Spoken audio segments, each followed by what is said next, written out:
থেমেছে কোলাহল, নেই কোনো যুদ্ধ বিমানের বিচরণ। টানা ২ বছরের রক্তক্ষয়ী সংঘাতের পর অবশেষে যুদ্ধবিরতি কার্যকর হয়েছে। উপত্যকা জুড়ে এখন আর নেই ক্ষেপণাস্ত্রের আচমকা হামলা, নেই বিস্ফোরণের আতঙ্ক।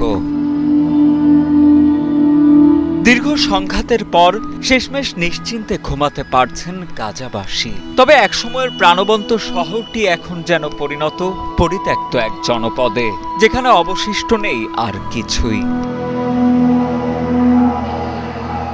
বিস্তীর্ণ উপত্যকায় যেদিকেই চোখ যায় শুধু ইটপাথর আর কনক্রিটের স্তূপ। ভয়াবহ ধ্বংসলীলা কেবল দৃশ্যমান অবকাঠামোতেই সীমাবদ্ধ নয়। হামাস ইসরায়েল সংঘাতে ২ বছরে প্রাণ হারিয়েছে ৬৭,০০০-এরও বেশি ফিলিস্তিনি, যাদের অধিকাংশই নারী ও শিশু।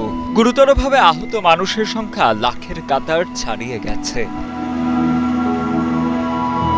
জাতিসংঘের হিসেবে গাজার ৯২% আবাসিক ভবন ক্ষতিগ্রস্ত বা সম্পূর্ণরূপে ধ্বংস হয়ে গেছে।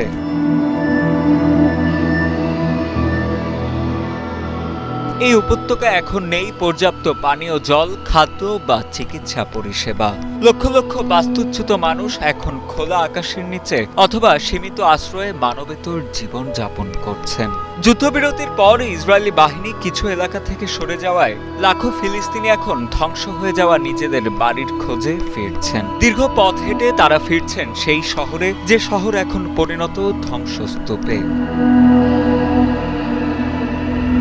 বাড়ি ফিরেই তারা দেখছেন চারদিকে কেবলই বিধ্বস্ত স্মৃতি। ধ্বংসস্তূপ সরিয়ে প্রিয়জনদের মরদেহ খুঁজে বের করা আর বেঁচে থাকার মৌলিক চাহিদাটুকু পূরণের জন্য সংগ্রাম করাই এখন গাজাবাসীর নতুন বাস্তবতা। যদিও সর্বশেষ পাওয়া খবর অনুযায়ী গাজায় মানবিক ত্রাণ প্রবেশের প্রক্রিয়া শুরু হয়েছে, তবুও তাই বিশাল চাহিদার তুলনায় অপ্রতুল।